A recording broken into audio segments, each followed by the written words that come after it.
บายดีบอสสบายดีเชิญนั่งเลยเด้อน้องเด้อเชิญนั่งเลยทางนี้เด้อบอสทางนี้เด้อนี่วะสิรอดบ่น้องกูเชิญนั่งเลยน้องทางนี้เด้อบอสอะไรนี่บ่ทางนี้เด้อโอ้มาสมัครเวียกบ่โดยโอ้คือว่ายอมพรมสีทองซะน่ะโอ้บ่ได้ดินี่บ่ได้ยอมบอสกูใส่เสื้อกันหนาวมาบ่ได้ใส่บอสไม่ใช่บ่เอา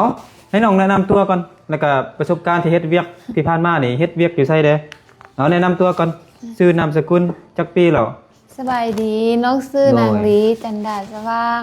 อายุ37ปี37ปีเลยอยู่บ้านไหนอยู่บ้านดงหลวงบ้านดงหลวงเมืองหยังหน่อยเมืองเพียงบอกแขวงหยัง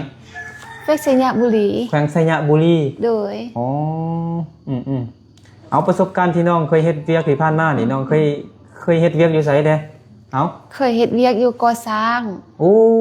ล้างถ้วยงานมันยิ่งกับไปก่อสร้างอันตรายเด้โดยไปล้างถ้วยล้างถ้วยเด้ไปจุกปูจุกกระปูเด้หมดแล้วบ่ก็ไปลักปลามันลักป้าจังไงบ่แม่นมันลักคอมพิวเตอร์อ้ายบ่เนาะบ่แม่นเป็นยังน้องจึงอยากมาเฮ็ดเวียกนำอ้ายนี่บ่โมแนะนำมาว่าบริษัทอ้ายดีบ่ก็เงินเดือนดีบ่ดีอยู่แล้วเงินนึงก็ 1,000 กีบเวียกก็บ่ได้ยากหยังดอกเด้อโดยไปซักเครื่องเด้อซักเครื่องมานี่มาตั้งหูไปน้องเซ็นเอกสารก่อนเบิ่งเอกสารหน่อยมาตั้งหูไปเดี๋ยวมาสัมภาษณ์หลายดอกโอเคแล้วแหละน้องมาเซ็นเอกสารก่อนหน่อยเซ็นเอกสารก่อน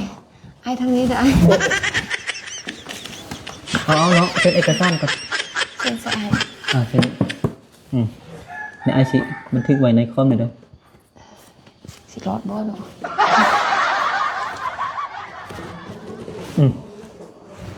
โอเคน้องลี่บ่ซีรีส์บ่น้องอยู่ไสตอนนี้น้องอยู่ไสน้องทางนี้ได้น้องผู้ย่างอยู่หนูเพราะตุ้ยแท้ทางไหนนี่ได้เบิ่ง